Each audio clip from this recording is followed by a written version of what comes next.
প্রিয় দেশবাসী, সাবেক প্রধানমন্ত্রী বেগম খালেদা জিয়ার মৃত্যুতে আমি 3 দিনের রাষ্ট্রীয় শোক এবং আগামীকাল তার নামাজে জানাজার দিনে একদিনের সাধারণ ছুটি ঘোষণা করছি।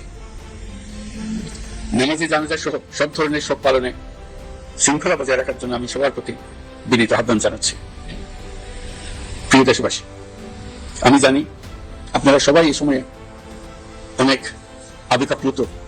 আমি আশা করছি শোকের এই সময় আপনারা ধৈর্যের পরিচয় দেবেন এবং তার জানাজা সহ সকল আনুষ্ঠানিকতা পালনে সংশ্লিষ্ট সবাইকে সহযোগিতা করবেন। চরমোনাই এনসিপিকে বেশি ছাড় দেয়, জামাত শিবিরের তৃণমূলে তোলপাড়। অনেকে বিষয়টা মানতে পারছে না যে এত কেন দিবেন, নানান কথা। আসলে বাস্তবতা কি? আমি জামাতের তৃণমূল পর্যায় থেকে শুরু করে জামাতের অ্যাক্টিভিস্ট যারা, তারাও বিষয়টা মানতে পারছে না। উসমান হাদী হত্যার ঘটনায় মূল ঘাতক ফয়সাল নয়, এবার সন্দেহের তালিকায় ভেসে আসছে বিএনপি নেতা মির্জা আব্বাস এবং উপদেষ্টা পরিষদের অনেকের নাম। অবশেষে শরীফ ওসমান হাদীকে হত্যার ঘটনায় জড়িত 2 সহযোগীকে গ্রেফতার করেছে পুলিশ। ভারতের মেঘালয় পুলিশের হাতে ধরা পড়েছেন তারা, এমনটাই জানিয়েছে। অবশেষে হাদী হত্যাকারীর 2 মূল সহযোগী এখন আইনের খাঁচায়। এই 2 কালপ্রিটের ধরা খাওয়ার মাধ্যমে প্রমাণ হয়েছে পাপ কখনো চাপা থাকে না। আর তাদের গ্রেফতারের সাথে সাথেই তদন্তে বেরিয়ে আসছে এমন সব তথ্য যা শুনলে আঁতকে উঠবে সাধারণ মানুষ। ইনকিলাব মঞ্চের মুখপাত্র শহীদ শরীফ ওসমান হাদীর হত্যাকারীদের শনাক্ত ও গ্রেফতারের সহায়ক তথ্যের জন্য 55 লাখ রুপি পুরস্কার ঘোষণা করেছে যুক্তরাষ্ট্র ভিত্তিক সংগঠন সিক্স ফর জাস্টিস SFJ। আপনাদের ফিলোসফি কি অন্যের কাপড় খোলা? ওনাদের জবাব মানে জামাতে ইসলামের জবাব কে দিল? চরমোনাই পীর সাহেব। আবার দেখেন এই চরমোনাই পীর সাহেবও কিন্তু জামাতে ইসলামকে দেখতে পারতো না। এরকম সময় গেছে না ভাই? গেছে তো। তার মানে সবচেয়ে বড় চ্যালেঞ্জ ছিল এই 8টা দলকে এক করা। ওনাদের জন্য সবচেয়ে বড় চ্যালেঞ্জ আওয়ামী লীগও না, বিএনপিও না। সবচেয়ে বড় চ্যালেঞ্জ ইসলামিক মাইন্ডের সবাইকে এক জায়গায় আনা, এবং এটা ভাঙ্গা দেওয়ার জন্য ভাই বহু রকম চেষ্টা করা হয়েছে। ওদিক থেকে এদিক থেকে চারিদিক থেকে টাকা দিয়ে ভয় দেখায়া, যে মাঝে মাঝে আমরা শুনতাম না হেফাজতে ইসলাম চলে যাইতেছে, চরমোনাই পীর সাহেব চলে যাইতেছে, এগুলো কেন শুনতাম? এগুলো গুজব ছড়াই দিয়া আমাদের মনোবল ভাঙ্গা দিত। হ্যাঁ ভাই, মনোবল ভাঙ্গা দিত তারা, আমাদের মনে সন্দেহ ঢুকাই দিত। কিন্তু যাই হোক, আজকের দিনটা সেই দিন যেদিন আমরা দেখতে পাইতেছি ভাই শুধু 8 দল না, সাথে আছে এনসিপি, সাথে আছে কর্নেল অলি আহমেদ সাহেব, বীর বিক্রম কর্নেল অলি আহমেদ সাহেব। গতকালকে বাংলাদেশে একটি অভাবনীয় কাণ্ড ঘটে গেল। নজির জামাতে এখন পর্যন্ত দেখছি যে জামাতের ডিসিশন মেকার যারা, তারা বিষয়টা সুন্দরভাবে দেখছেন যে না, চরমোনাই বা এনসিপিকে যতটুকু ছাড় দেওয়া হচ্ছে আমরা বাস্তবতা নিয়ে রেখে দিচ্ছি, আবেগী হয়ে দিচ্ছি না, এবং এটা ভুল না তারা মনে করেই দিচ্ছে। কারণ জামাত সিরিয়াসলি ক্ষমতা আসার জন্যই এখানে কাজ করছে, ইমোশনাল হয়ে কোনো কাজ করছে না। কিন্তু জামাতপন্থী বিশ্লেষক, অ্যাক্টিভিস্ট কেউ এটা মানতে পারছে না। আমি আসছি যে জামাতের বিভিন্ন পর্যায়ের জনশক্তিদের রিয়াকশন কি। কিন্তু প্রথমে বলে নিই যে না, হতাশার কিছু নেই। জামাত সঠিক সিদ্ধান্ত নিচ্ছে, প্রার্থী জিতিয়ে আনার মতো সিদ্ধান্ত নিচ্ছে, এবং জামাত যেভাবে আসন বন্টন করছে, যেভাবে সমঝোতা হচ্ছে এনসিপি এবং চরমোনাইয়ের সাথে, এটা এখন পর্যন্ত মোটেও বেশি না। জামাতের কাছে কেউ বেশি আবদার করলেই যে জামাত দিয়ে দিবে, জামাত এরকম কোনো ইমোশনাল কাজ করছে না। তবে যতটুকু সাথ দিচ্ছে এটা দেখে অনেকে কষ্ট পাচ্ছেন। কেন কষ্ট পাচ্ছেন সেই বিশ্লেষণ আমি করবো। তো এই জায়গায় বলবো যে we trust in Jamaat Islami. জামাতের সেন্ট্রাল ডিসিশনকে আমরা রেসপেক্ট করি। এখন পর্যন্ত ঠিক আছে, এভাবেই জামাত ক্ষমতায় যাবে। জামাতের অনেকে যে আপত্তি করছেন, দেখেন প্রথমে একটা আপত্তির কথা বলি, যেটা খুব একদম 2-1 টোটাল জামাত মিললে 2-4 জন পাবেন। আমি 2 জনকে পেয়েছি। যে এবি পার্টির সাথে জামাতের জোট হয়েছে, এটা অনেকে মানতে পারছে না। একজন বলছেন যে আল্লাহ বাঁচাইছে, যে এবি পার্টিকে ভোট দিতে হবে না, কারণ আমার আসনে দাঁড়িয়ে বললাই ঠিকই আছে। শেষ পর্যন্ত এবি পার্টির প্রার্থীর পক্ষে আমাকে কাজ করতে হবে, এটা আমি মানতে পারছি না। এরকম কথাবার্তা অনেকেই বলছেন, বা খুব কম সংখ্যক মানুষ বলছেন। জামাতের 2-1 জন বাদে এবি পার্টির প্রার্থীদের নিয়ে কোনো সমালোচনা বা আপত্তি নেই। আর জামাত জোটে এবি পার্টির থেকে যারা প্রার্থী হচ্ছেন, বেস্টার ফুয়াদ সেরা প্রার্থী, তার মতো যোগ্য প্রার্থী জামাতে আছে 2-1 জন। বাংলাদেশের সমস্ত প্রার্থীদের মধ্যে যদি 5 জন প্রার্থীকে যোগ্যতম বলেন, তাদের মধ্যে 2 জন হচ্ছে বিএনপি মিলিয়ে, 2 জন হচ্ছে অ্যাডভোকেট শিশির মনির আর বেস্টার আসাদুজ্জামান ফুয়াদ। অতএব আসাদুজ্জামান ফুয়াদের সম্পর্কে একটা তথ্য দিই। এবি পার্টি এবং জামাত তো কিছুদিন আগেও শত্রুতা ছিল, এখন না জোট হয়েছে। কিন্তু বেস্টার ফুয়াদের নিজ এলাকার অনেক জামাতের লোকজন সরাসরি আমাকে বলেছে জামাত করে, কিন্তু তারা ফুয়াদের জন্য কাজ করবে। তারা অনেক আগেই বলেছিল। এটা অনেকটা হতাশাজনক ছিল যে জামাতের লোক এবি পার্টির প্রার্থীর পক্ষে কাজ করবে। আমি ফুয়াদ ভাইকে একদিন বলেছিও, এটা ফ্যাক্ট। এর মানে ভদ্র ছেলে, ভালো ছেলে, কখনো কাউকে আঘাত করে কথা বলেন নাই, কারোর সাথে বেয়াদবি করেন নাই। জামাতের ওইভাবে সমালোচনা ফুয়াদ ভাই করেন নাই। তিনি তার রাজনীতি করছেন, তার থিওরি দিয়েছেন, এবং টকশোতে 71 প্রশ্ন থেকে শুরু করে নানান প্রশ্নে জামাতকে ডিফেন্ডই করেছেন, অন্য কিছু না। তো এই জায়গায় এবি পার্টির উপর ক্ষোভটা এটা উল্লেখ করার মতো কিছু না। আর যারা এই নির্বাচনী রাজনীতিতে, এই বৃহত্তর ইনক্লুসিভ জোটের রাজনীতিতেও এবি পার্টি নিয়ে আপত্তি করছেন, এটা হীনমন্যতা ছাড়া কিছু না। কারণ আপনি এনসিপি, আপনি বিএনপি কে ভোট দিতে পারছেন অতীতে জোটের সমীকরণে, এখন এনসিপি কে দিতে পারবেন। চরমোনাইকে সারা জীবন আমরা গালাগালি করলাম, সেই চরমোনাইর সাথে জোট এবি পার্টিতে আপত্তি, এটা হীনমন্যতা ছাড়া কিছু না। হ্যাঁ, এখানে তো আপনি জামাত ইসলামের আমির পদে ভোট দিচ্ছেন না। এটা একটা ইনক্লুসিভ ইলেকশন, একটা ইনক্লুসিভ প্যানেল, ইনক্লুসিভ জোট। এই দৃষ্টিভঙ্গিতে আপনাকে দেখতে হবে। অতএব মোটো হীনমন্যতা দেখানো যাবে না। এবি পার্টির প্রার্থীকে জিতে আনার জন্য সর্বোচ্চ চেষ্টা করতে হবে। এখানে জামাত মোটো ভুল করেনি, বরং এবি পার্টির যাদেরকে মনোনয়ন দিচ্ছে তারা আগে যারা জামাতের ছিল তাদের চাইতেও যোগ্য, অবশ্যই তাদের চাইতেও যোগ্য, জিতে আসার সম্ভাবনা বেশি। অতএব জামাত এখানে বুঝে শুনে সিদ্ধান্ত নিয়েছে। এরপরে দ্বিতীয় আসেন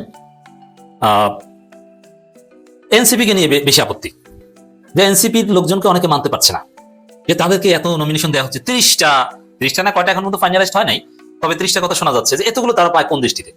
তারা সর্বোচ্চ 10টা পেতে পারে, 30টা কেন? কেউ কেউ বলছে যে রংপুরের কথা, যে রংপুরে 2টা দেওয়া হচ্ছে, অথচ যে 2টা আসন দেওয়া হচ্ছে এনসিপি কে, ওই 2টা নিশ্চিত জিততো জামাত, নিশ্চিত যেটা আসন দিয়ে দিচ্ছে, এখন জিতবে কিনা সন্দেহ। নারায়ণগঞ্জে বিভিন্ন জায়গায় এনসিপি কে দিয়ে দেওয়া হচ্ছে। এর জবাব আমি বলবো যে না, সমস্যার কিছু নেই, আপত্তির কিছু নেই। রংপুরে যাদেরকে দেওয়া হয়েছে, এনসিপির ক্ষেত্রে যে সুখবর আপনারা শুনলে খুশি হবেন, যে এনসিপির যারা নমিনেশন পাচ্ছে তারা বেশিরভাগই সাবেক শিবির। এখন নাসিরউদ্দিন পাটোয়ারি সাবেক শিবির, আপনাদেরই তো লোক ভাই, আপনি তাকে ভোট কেন দিবেন না? এবং নারায়ণগঞ্জের আব্দুল্লাহ আলামিন জেলা জামাতের সেক্রেটারি ছেলে এবং শিবিরের সাবেক নেতা ঢাকা বিশ্ববিদ্যালয়ের, অতএব তাকে আপনি কেন ভোট দিবেন না? রংপুরের আক্তার সাবেক শিবির, তাকে কেন ভোট দিবেন না? কুড়িগ্রামের আতিক মুজাহিদ ঢাকা বিশ্ববিদ্যালয়ের শিবিরের বড় নেতা, হল সভাপতি প্লাস গুরুত্বপূর্ণ দায়িত্ব পালন করেছেন। আপনি সাবেক শিবিরে ভোট দিবেন না, আপনি দিবেন কাকে? জামাতের প্রার্থীদের চাইতে তার যোগ্যতার দিক থেকে এগিয়ে, তবে তারা জামাত করেন না, আপনাদেরই লোক। সাবেক শিবির এই পরিচয়টার কারণে এখানে একটা অ্যাডভান্টেজ পাবে, জামাতের লোকজন একটা অ্যাট্রাকশন কাজ করবে। অতীত ভুলে যে তারা এদেরকে বিজয়ী করার জন্য, যেখানে জামাত জেতার সম্ভাবনা ছিল, এই সাবেক শিবির হওয়ার কারণে জামাতের লোকজন আন্তরিকভাবে জিতিয়ে আনবে। টেনশন করে না, অযথা চাপ নিয়ে না।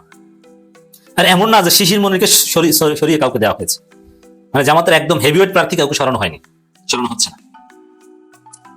এখানে কিছু দুর্বলতা, এখানে যেমন যে তারা এইসব আসন চান কিন্তু কাজ তো করেন নাই, আগে কাজ করেন, হঠাৎ এখন জামাতের সাথে, এটা জামাত জিতিয়ে দিবে, এটা বৃহত্তর স্বার্থে জামাত এখানে হেল্প করবেন, সমস্যা নেই। জামাতের এরকম বিখ্যাত কেউ বাদ যায়নি, বড় কোনো বিসর্জন এখনো আসেনি। আপনি জনাব মোবারক হোসেনের কথা বলবেন যে তার আসনে সম্ভবত মামুনুল হক, না, জনাব মোবারক হোসেন তাকে এমপি বানাতে হবে, এটা জামাত মনে করে না, তিনি নিজেও মনে করেন না যে আমাকে এমপি হতে হবে, কারণ তার চাইতে মামুনুল হক পার্লামেন্ট যেতে হবে, এটা জরুরি। আর এটা কারণ আছে, ব্যক্তিগতভাবে হতাশার কিছু বিষয় থাকে, যে জায়গায় আপনি কাজ করেছেন, যে প্রার্থীর পক্ষে দিনের পরিশ্রম করেছেন, সেই প্রার্থী এখন বসে যাবে, এটা খারাপ লাগে, কিন্তু বৃহত্তর স্বার্থে এটা মানতে হবে। কিন্তু যেটা বলা হচ্ছে, জামাতের অনেকে ক্ষোভ প্রকাশ করছেন, কেউ কেউ সরাসরি ফেসবুকে লিখছেন যে আমি ভোটে দিতে যাব না, অথবা অমুক আসনে এলে ভোট দিব না, নানান কথাবার্তা বলছেন। না, এটা নির্বাচন ঘনিয়ে আসলে এইসব দ্বিধাদ্বন্দ্ব কেটে যাবে। যে জামাত জোয়ারটা জামাতের পক্ষে, জামাতের প্রার্থীটাকে জিততো, দাঁড়িপাল্লার প্রতীকে না, জামাতের লোকজনই জিতাবে, তাকে হিট বানানো হবে। এবং জামাত বুঝে শুনে এক্সপেরিমেন্ট করেই দিয়েছে, একদম আবেগে দেয়নি। যেসব জায়গায় বলছেন যে জামাতের প্রার্থীটা নিশ্চিত জিতে যেত, এখন হেরে যাবে, নিশ্চিত জিতে যেত, এটা আপনার ওভার কনফিডেন্স, এত সহজ ভাইবেন না। আর নিশ্চিত জিতে যেত এমন কোনো আসন জামাত ছাড়ে নাই, ছাড়তো না।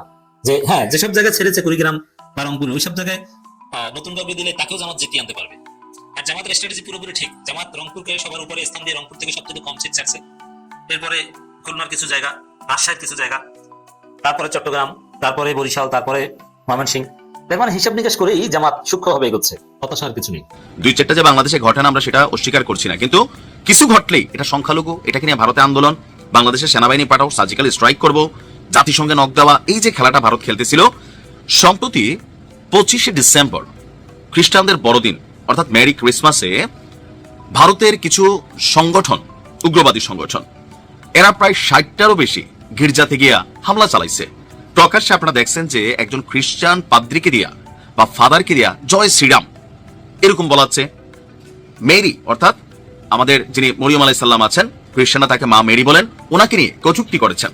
বিশ্ব মিডিয়ায় এই বিষয়গুলো কিন্তু ফলাও করে প্রচারিত হয়ে গেছে, এগুলো ভাইরাল হয়ে গেছে। কারণ এতদিন ভারতে যেটা হইতো, মুসলিমদের সাথে নানান ঘটনা করতো তারা, ধর্মীয় অনেক ইস্যুতে, বা বিয়ে শাদী থেকে শুরু করে ধর্ম পরিবর্তন, কুরবানি, তালাক, হ্যাঁ, বিধবা বিবাহ, অনেক কিছুতে এরা কিন্তু সেখানে নিজস্ব আইন কানুন মানে আপনার প্রয়োগ করতো, রাষ্ট্রের আইনের বাইরে নিজস্ব আইন। এতদিন এগুলা মুসলিমদের সাথে ঘটায় পশ্চিমা বিশ্ব খুব বেশি কথা বলে নাই, কিন্তু যখন খ্রিস্টানদের সাথে ঘটলো বিশ্ব মিডিয়ায় খবরটা ফলাও করে প্রচার হলো। আর এই সুযোগে বাংলাদেশ থেকে শব্দ মিসাইল ছোড়া হয়েছে ভারতে।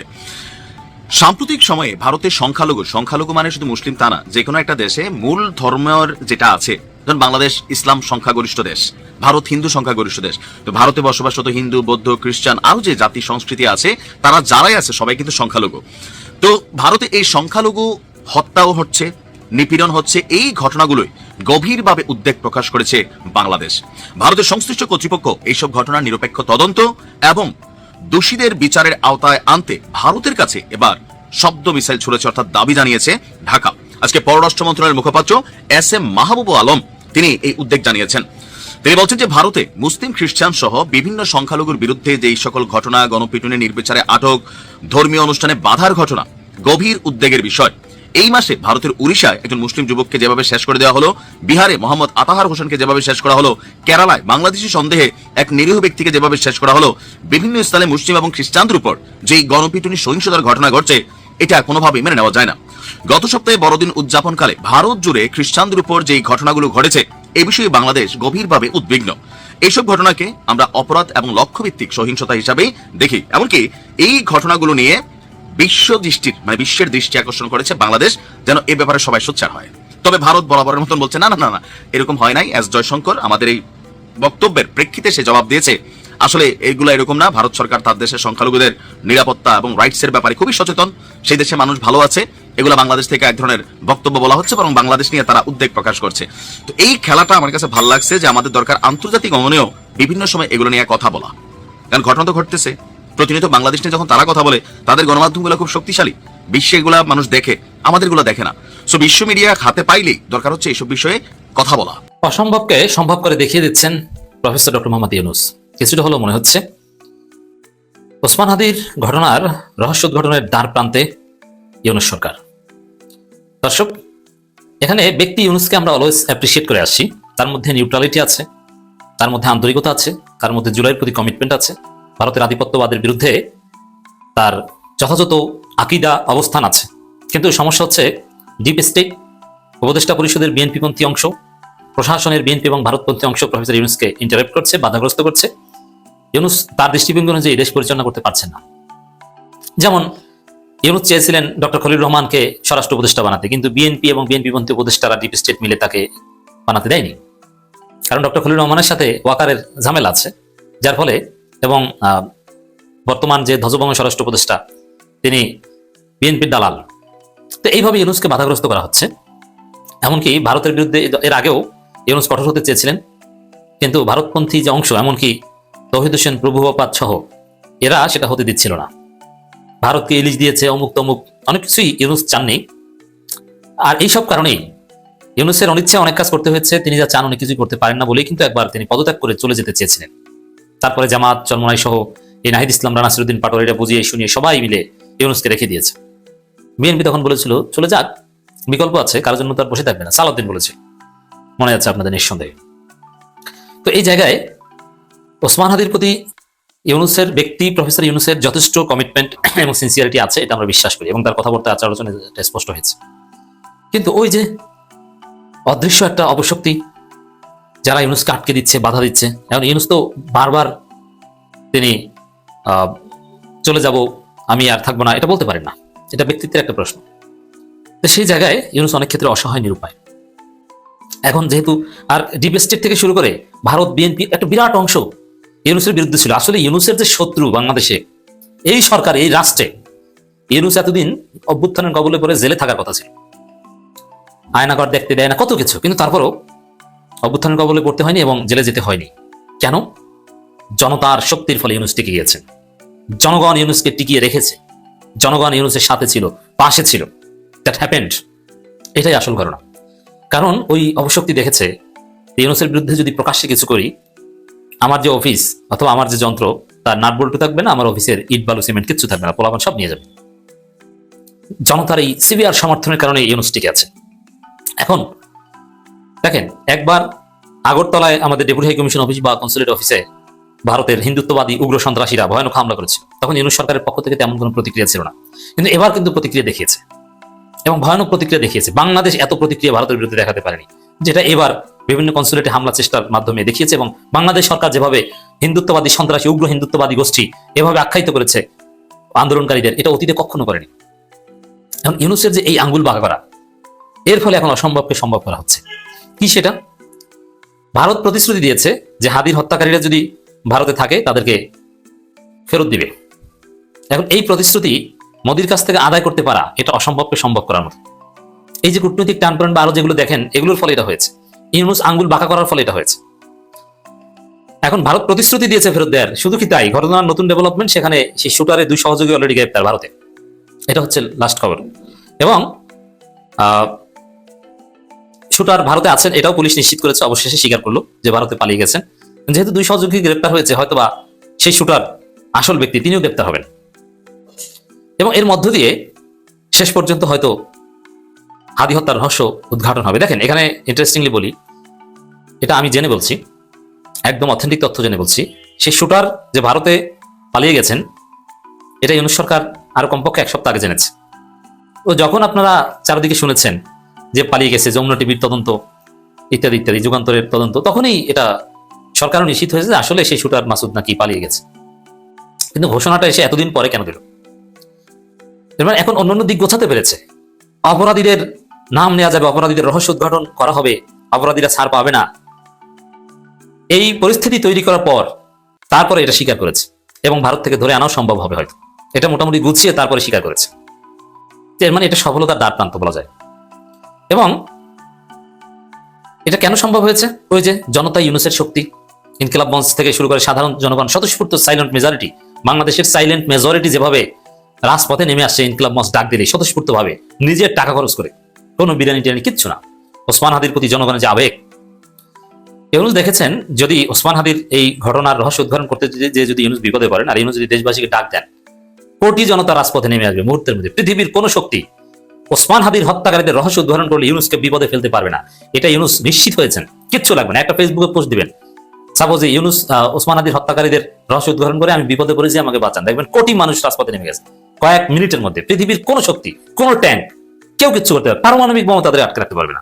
এটা ইউনূস নিশ্চিত হয়েছেন। পরে এখন স্বীকার করা শুরু হয়েছে যে ভারতে আছেন, ভারত প্রতিশ্রুতি দিয়েছে ফেরত দিবে, আবার 2 জন গ্রেপ্তার, মানে ধারাবাহিকভাবে আস্তে আস্তে। এই কয়েক ঘন্টা আগে রিজওয়ান হাসান বললেন ভারত প্রতিশ্রুতি দিয়েছে ভারতে থাকলে ফেরত দিবে, তার কয়েক ঘন্টা পরে খবর যে ভারতে 2 জন আটক। এরপরে শীঘ্রই শুনবেন যে শুটার মাসুদ আটক, তারপরে শুনবেন যে ফেরত দিয়েছে, তারপরে শুনবেন রিমান্ডের নাম বলেছে। অতএব বিএনপি হোক আর ডিজিএফআই হোক আর যেই হোক না কেন, কেউ ছাড় পাবে না, রহস্য উদ্ঘাটন হবে। অসম্ভবকে সম্ভব ইউনূস করেছেন। এখানে বিএনপি মন্ত্রী উপদেষ্টা থেকে শুরু করে ডিপ স্টেট বা আরো যারা ষড়যন্ত্রকারী আছে, তারা কেউ কিন্তু ইউনূসকে এখানে ঠেকাতে পারছে না। এটা আমাদের আশার আলো। বাংলাদেশের রাজনীতির প্যাটার্নই পরিবর্তন করে দিয়েছেন একজন ব্যক্তি। 5 আগস্টের পর থেকে বাংলাদেশে যেন এক নতুন জামাতের আবির্ভাব হয়েছে এবং একজন নতুন নেতার আবির্ভাব ঘটেছে। তিনি এমন ধারায় রাজনীতি করছেন, এমন ভঙ্গিতে রাজনীতি করছেন, এমন স্মার্ট রাজনীতি করছেন, তার এই স্মার্ট রাজনীতির কারণে গোটা রাজনীতির প্যাটার্নই পরিবর্তন হয়ে গেছে। আগে যেখানে পেশি শক্তি দিয়ে রাজনীতি করা হতো, মারামারি করে, ছিনতাই করে, চাঁদাবাজি করে, টাকা দিয়ে ভোট কিনে, ভোট কেন্দ্র দখল করে, মানে রাজনীতিবিদদের চিন্তা ভাবনাই থাকতো যে নির্বাচনে তারা এই কাজগুলো করবে। কিন্তু এই জামাত ইসলামের আমির ডক্টর শফিকুর রহমান এই ধারণাটা পুরো পরিবর্তন করে ফেলেছেন। এখন জামাতের প্রধান প্রতিপক্ষ বিএনপি, আওয়ামী লীগ নাই, এখন জাতীয় পার্টিকে আমরা বাদই রাখলাম। বিএনপির যে রাজনীতি এবং আওয়ামী লীগের রাজনীতি, দুটার ভিতরে কোনো পার্থক্য ছিল না, একেবারে সেম কোয়ালিটির রাজনীতি ছিল। এবং বিএনপি হাসিনার পতনের পরবর্তী সময়ে ঠিক তার ওই পুরনো ধাঁচের রাজনীতিতেই কিন্তু এগিয়ে যাচ্ছিল।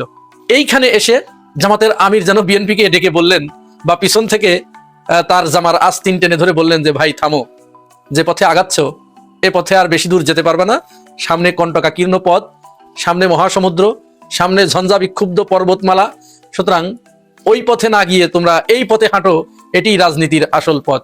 তার এই স্মার্ট রাজনীতির কারণে যখন বিএনপি এক পর্যায়ে প্রচন্ড আত্মবিশ্বাসে বলিয়ান হয়েছিল যে ক্ষমতায় তারা চলেই গেছে, শুধুমাত্র ঘোষণা হবার বাকি, এমনকি মানে বাস্তবিক অর্থে তারা ক্ষমতায় না গিয়েই ক্ষমতার স্বাদ গ্রহণ করতে শুরু করেছে। আর ঠিক এই জায়গায় এসে ডক্টর শফিকুর রহমান আস্তে আস্তে আস্তে আস্তে কচ্ছপের গতিতে হেঁটে রাজনীতির মোড়টা আস্তে করে ঘুরিয়ে দিলেন। কি হলো? তারেক রহমান দেশে আসলেন। তারেক রহমান দেশে আসার পরে তিনি যে ব্যাপক নিন্দা এবং দুর্নাম সাথে করে নিয়ে আসলেন, তার দলের যে সীমাহীন দুর্নীতি, লুটপাট, চাঁদাবাজি, এইগুলো তিনি সাথে করে মাথায় করে বয়ে আনলেন বাংলাদেশের বুকে। আশা করা হচ্ছিল যে তারেক রহমান এসে হয়তো এটি মুছে দিতে পারবেন, কিন্তু সেটি আর হয় নাই। কারণ বিএনপি যখন চেষ্টা করছিল 300 ফিটে তারা 50 লক্ষ মানুষের সমাগম বা 1 কোটি মানুষের সমাবেত করতে, সেখানে সূত্র বলছে, অঙ্ক বলছে, বা একটি ড্রোন শট বলছে যে 300 ফিটে মাত্র 1 কিলোমিটারের ভিতরে তাদের জনসমাগমের চিহ্ন পাওয়া গেছে। আর এই 1 কিলোমিটারের ভিতরে প্রতি বর্গ কিলোমিটারে কতজন লোক ধারণ করে দাঁড়াতে পারে, আর 1 কিলোমিটারে কত বর্গ কিলোমিটার হয়, এইটা দিয়ে ভাগ করে যোগ বিয়োগ করে দেখা গেছে সেখানে 2,25,000 থেকে মাত্র 2.5 লক্ষ লোকের সমাগম সেখানে হয়েছিল। অপরদিকে আমাদের ওসমান হাদির জানাজাই এআই শট বলে দিয়েছে যে সেখানে 14 থেকে 15 লক্ষ লোক হয়েছিল। আমি নিজে সেখানে গিয়েছি, দেখেছি ঘুরে ঘুরে, আমার কাছে মনে হয়েছে 20 লক্ষ মতো লোক হয়েছিল। এই যে বিএনপির যে আত্মবিশ্বাস রাজনীতির মাঠে তারেক রহমানকে কেন্দ্র করে, এটি কিন্তু ভেঙে গেছে। তারপরে তারা নতুন করে আরেকটি স্বপ্ন দেখা শুরু করলো যে এনসিপি কে সাথে নিয়ে তারা রাজনীতি করবে। তাদের জোটে এনসিপি কে তারা ভেড়াতে চাচ্ছিল। তার আগে বিএনপির জোটে যে কয়েকজন জোট সঙ্গী ছিল, তার ভিতরে আবার কেউ কেউ কিন্তু ভেঙে বেরিয়ে চলে এসেছে। যেমন মুস্তাফিজুর রহমান ইরান, তিনি অলরেডি ভেঙে চলে এসেছেন। বিএনপির কাছ থেকে বিশ্বাসঘাতকতার চিহ্ন তারা পেয়েছে, যার কারণে তারা চলে এসেছে। মুস্তাফিজুর রহমান ইরান সেটি বলেছে। ইরান কিন্তু জামাতের জোটে যোগ দিচ্ছে। আরো মজার ঘটনা যেটি ঘটেছে, জামাত ইসলামের আমিরের যে ক্যারিশম্যাটিক নেতৃত্ব, এই ক্যারিশম্যাটিক নেতৃত্বের কারণে দেখুন, আপনারা এটি কল্পনা করতে পারবেন না যে একজন মুক্তিযোদ্ধা, যিনি সারা জীবন জামাতকে, মুক্তিযোদ্ধারা যখন রাজাকার বলে ট্যাগ দেয়, সেক্ষেত্রে আখতারুজ্জামান রঞ্জনের মতো একজন বীর মুক্তিযোদ্ধা, রণাঙ্গনের মুক্তিযোদ্ধা, তিনি জামাত ইসলামে এসেছেন এবং তিনি বারবার বলছেন যে মুক্তিযোদ্ধারা যারা এতদিন ধরে যা বলেছে জামাতের বিরুদ্ধে সম্পূর্ণ বোগাস, আসলে জামাত ইসলাম তা নয়। স্মার্ট মুভিং বলে এটাকে। তিনি রাজনীতির প্যাটার্নই কিন্তু এখানে পরিবর্তন করে দিয়েছেন মেজর আখতারুজ্জামান জামাত ইসলামে যোগদান করার কারণে। আরো মজার ব্যাপার কি জানেন? আরো মজার ব্যাপার হচ্ছে নির্বাচনে যে জোটের যে রাজনীতি, এইখানে কিন্তু বিএনপি ভাবছিল যে জামাত ইসলামকে একটা টেক্কা দিয়ে তারা উড়িয়ে দেবেন, সরিয়ে দেবেন, বা ফু দিয়ে তুড়ি দিয়ে উড়িয়ে দেবেন। কিন্তু জামাতের আমির তিনি যে কোন মানের রাজনীতিবিদ, আমার মনে হয় বিএনপির এই ধারণাটা ছিল না। বিএনপির এই ধারণাটা না থাকার কারণে জামাতকে তারা গন্তিতেই ধরে নেই। প্রথমে তো ফজলুর রহমানকে দিয়ে অনেক কিছু বলাইছে যে তারা 10টার বেশি সিট যদি পায় আমি 20 খাবো, ফজলুর রহমান। এখন কিন্তু সম্পূর্ণ হিসাব পাল্টে গেছে। এখন যেটি হচ্ছে দেখুন, আজকে আমি যখন এই ভিডিও করছি, আজ 28 তারিখ রবিবার রাত 11টা, ততক্ষণে কিন্তু জামাতের জোটে, নির্বাচনী জোটে কারা কারা যাবেন প্রায় কনফার্ম হয়ে গেছে। আগে ছিল 8 দল, এই 8 দলের সাথে নতুন করে যোগ হয়েছে এনসিপি এবং এলডিপির মতো, অর্থাৎ অলি আহমদের মতো ব্যক্তিত্ব, বীর বিক্রম অলি আহমেদ। এটা কি চারটেখানি কথা? এই অলি আহমদ এবং এনসিপি জামাতের জোটে আসার সাথে সাথে বিএনপির কপালে কিন্তু ভাঁজ পড়ে গেছে। আমরা দেখেছি বিএনপির পক্ষ থেকে যারা বিএনপির অ্যাক্টিভিস্ট, বুদ্ধিজীবী, যারা বাম ঘরানার বুদ্ধিজীবী, যারা বিএনপির বুদ্ধিজীবী মানেই তো সব বাম, আর বাম মানেই ভারত, এতে কোনো সন্দেহ নেই। এখানে আর কোনো ইফ বাট নো কিচ্ছু নাই, ফুল স্টপ। বাম মানে ভারত, প্রগতিশীল মানে ভারত, এই কয়েকটা জিনিস আপনাদের চিনে রাখলেই হবে। এরা এনসিপি কে এমন ভাবে কান পড়া দিতে শুরু করলো, পানি পড়া দিতে শুরু করলো যে তোমরা জামাতের সাথে যদি যাও তাহলে কিন্তু তোমাদের রাজনীতিক ভবিষ্যৎটা অন্ধকার হয়ে যাবে। তোমরা বিএনপির সাথে না আসলে সমস্যা নাই, কিন্তু একা নির্বাচন করো। রাজনীতিটা বুঝতে পারছেন? ফাহাম আব্দুল সালামের মতো লোক এটি বলেছে, জাহেদুর রহমানের মতো লোক এটি বলেছে, আর ওই যে শাহেদ আলম, তাকে নাকি কি অন্য কোনো নামে ডাকা হয়, এই শাহেদ আলম বেশ কয়েকদিন ধরে চিল্লায় যখন আর পারে নাই, সে আজ কয়েকদিন ধরে 2-3 দিন হলো পানিতে ডুব দিছে, আর তারে পাওয়া যাচ্ছে না, খুঁজে পাওয়া যাচ্ছে না, উধাও হয়ে গেছে। এই হচ্ছে এদের বুদ্ধির মাত্রা, বুদ্ধির বহর এদের। তো এনসিপি একেবারে সঠিক সময়ে সঠিক সিদ্ধান্ত নিয়েছে। এনসিপি যদি বিএনপির সাথে যেত, তাহলে তারা যেমন, তাদের রাজনীতি যেমন একটা ক্রাইসিসের ভিতর পড়ে যেত, একাও যদি তারা রাজনীতি করতো, তাহলেও তাদের রাজনীতি একটা সংকটের ভিতরে প্রবেশ করতো। তারা জীবনে আর কোনদিন মাথা উঁচু করে দাঁড়াতে পারতো না। কারণ এনসিপি একা রাজনীতি করলে, কোনো জোটের সাথে অন্তর্ভুক্ত না হলে, তারা মাত্র 3 থেকে 4টা আসন হয়তো সারা দেশে পেত। আর বিএনপির সাথে গেলেও এরকম তাদের 3 থেকে 4টা আসন দিত। আর বিএনপি এই 3-4টা আসন দিয়ে যেটা করতো, বিএনপিকে তো প্রকাশ্যে এখন জুলাই গণঅভ্যুত্থানের বিপক্ষে অবস্থান নিতে দেখা যাচ্ছে। তারা গণভোট মানে নাই, তারা কোনো কিছু। বিএনপি কিন্তু ক্ষমতায় যদি আসতে পারে, তাহলে যেখানে নোট অফ ডিসেন্ট দিয়ে রেখেছে, ওগুলো একটাও পালন করবে না, একটাও মানবে না। তাহলে এনসিপি যদি ওইখানে যেত, জুলাইয়ের দল দাবিদার হিসেবে যদি সেখানে যেত, এর দায়ভার তো এনসিপির ঘাড়ে বর্তাতো। তার মানে জুলাইয়ের চেতনা তার ঘাট থেকে সম্পূর্ণ মুছে যেত। তারা কি করলো? সিদ্ধান্ত নিল জামাত ইসলামের সাথে আসা। আর জামাত ইসলাম তো শুরু থেকেই জামাত ইসলাম তাদেরকে সাপোর্ট দিয়ে এসেছে। জামাত তাদেরকে নিরঙ্কুশ ভাবে সাপোর্ট দিয়ে এই পর্যন্ত এনেছে। এখন তারা সারা দেশে কমিটি দিতে পেরেছে। এমনকি নাহিদ, সার্জিস, হাসনাতরা যেখানে যেখানে গিয়েছে সেখানে সেখানে জামাত ইসলাম তাদের নিজেদের লোক দিয়ে তাদেরকে প্রোটেক্ট করেছে। এখন জামাতের জোটে তাদেরকে প্রায় 35 থেকে 40টা প্রায় কনফার্ম হয়ে গেছে। নাহিদ ইসলাম তো আজকে সাংবাদিক সম্মেলন করে বলেছে যে কেন তারা জামাতের জোটে যাচ্ছে, কারণ হচ্ছে ওই সংস্কার কমিশনে আলাপ আলোচনার মাধ্যমে তারা এটি বুঝতে পেরেছে যে জামাতের চিন্তা চেতনা এবং তাদের চিন্তা চেতনা প্রায় ঐক্যমত, অনেক বিষয়ে ঐক্যমত, 2-1টি বিষয়ে ভিন্নমত ছাড়া প্রায় সমস্ত বিষয়ে ঐক্যমত। বেগম খালেদা জিয়ার ইন্তেকালে আমরা গভীরভাবে শোকাহত ও মর্মাহত। তার মৃত্যুতে জাতি এক মহান অভিভাবককে হারিয়েছে। এই গভীর শোকের মুহূর্তে আমি তার পরিবারের সদস্যবৃন্দ, রাজনৈতিক সহকর্মী এবং অগণিত কর্মী সমর্থকদের প্রতি সমগ্র জাতির পক্ষ থেকে আন্তরিক সমবেদনা জানাচ্ছি। মহান আল্লাহর কাছে আমার প্রার্থনা, তিনি যেন আমাদের সবাইকে এই গভীর শোক কাটিয়ে ওঠার শক্তি দান করেন। বেগম খালেদা জিয়া ছিলেন বাংলাদেশের রাজনীতিতে এক পরম মহিমান্বিত ব্যক্তিত্ব। গণতন্ত্র, বহুদলীয় রাজনৈতিক সংস্কৃতি এবং জনগণের অধিকার প্রতিষ্ঠার সংগ্রামে তার অসামান্য ভূমিকা ইতিহাসে অম্লান হয়ে থাকবে।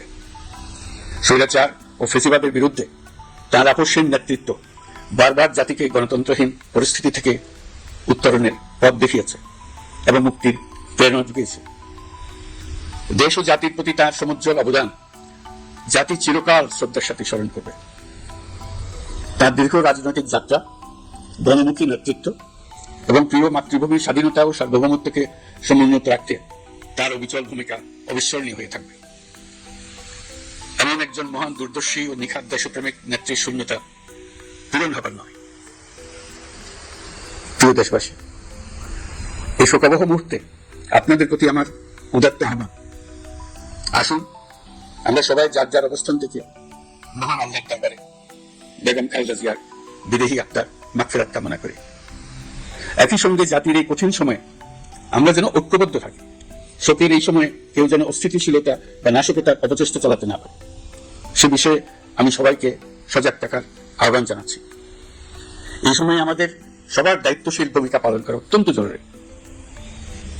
প্রিয় দেশবাসী, সাবেক প্রধানমন্ত্রী বেগম খালেদা জিয়ার মৃত্যুতে আমি 3 দিনের রাষ্ট্রীয় শোক এবং আগামীকাল তার নামাজে জানাজার দিনে একদিনের সাধারণ ছুটি ঘোষণা করছি। নামাজে জানাজা সহ সব ধরনের শোক পালনে শৃঙ্খলা বজায় রাখার জন্য আমি সবার প্রতি বিনীত আহ্বান জানাচ্ছি। প্রিয় দেশবাসী, আমি জানি আপনারা সবাই এই সময়ে অনেক আবেগাপ্লুত। আমি আশা করছি শোকের এই সময়ে আপনারা ধৈর্যের পরিচয় দেবেন এবং তার জানাজা সহ সকল আনুষ্ঠানিকতা পালনে সংশ্লিষ্ট সবাইকে সহযোগিতা করবেন। মহান আল্লাহ তাআলা আমাদের সকলকে ধৈর্য, শক্তি ও ঐক্যবদ্ধ থাকার ক্ষমতা দেন। আল্লাহ হাফিজ।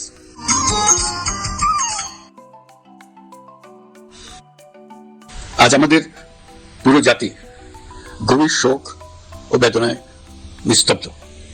দেশের গণতান্ত্রিক রাজনীতির শীর্ষ নেত্রী, সাবেক প্রধানমন্ত্রী ও বিএনপি চেয়ারপারসন বেগম খালেদা জিয়া আর আমাদের মাঝে নেই। ইন্না লিল্লাহি ওয়া ইন্না ইলাইহি রাজিউন। বেগম খালেদা জিয়ার ইন্তেকালে আমরা গভীরভাবে শোকাহত ও মর্মাহত। তার মৃত্যুতে জাতি এক মহান অভিভাবককে হারিয়েছে।